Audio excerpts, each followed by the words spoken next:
Uwa tayo mga kaibigan ng darang saging. At maglakad-lakad na tayo mga kaibigan. Paos pa rin tayo mga kaibigan.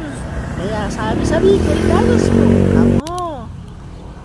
Ibig sabihin, tuloy kayo mga kaibigan. Maganda yung place natin dito mga kaibigan. Makahoy at maliwaras ang paligid mga kaibigan. Ayun, mag-isa lang ata tayo dito mga kaibigan. Walang taong dumadaan mga kaibigan. Ang taas ng punong kahoy nito mga kaibigan. At merong bato sa baba niyan mga kaibigan. Pansit pala mga kaibigan yung baon natin dito mga kaibigan. Kasi paos nga ako mga kaibigan. Kailangan natin ng sili para mawala yung paos. Diyan ako kumuha din mga kaibigan. At mayroon tayong kamatis. At yung 4 na kalamansi dyan mga kaibigan. Nilagay ko yung lahat. Ang sarap na niyan. Sana matanggal na paos ko mga kaibigan. Kasi hindi ako nagsasalita dyan. Ayan. Tikong yan mga kaibigan. Tikong na body mga kaibigan. Tawag dito sa Bicol mga kaibigan. Body na tikong mga kaibigan. Butete mga kaibigan. Pinagbabawal na ata yan mga kaibigan. Pero sa atin mga kaibigan, pwede pa natin yung kainin mga kaibigan. Ang sarap daw ng bawal mga kaibigan Kaya patawa-tawa ako dito mga kaibigan. Sana wala sa ating masamang mangyari mga kaibigan Hindi ako nagsasalta dyan mga kaibigan. Kaya panoorin nyo lang ako kumain.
Dito na nga mga kaibigan, natapos ang ating palabas. Maraming salamat!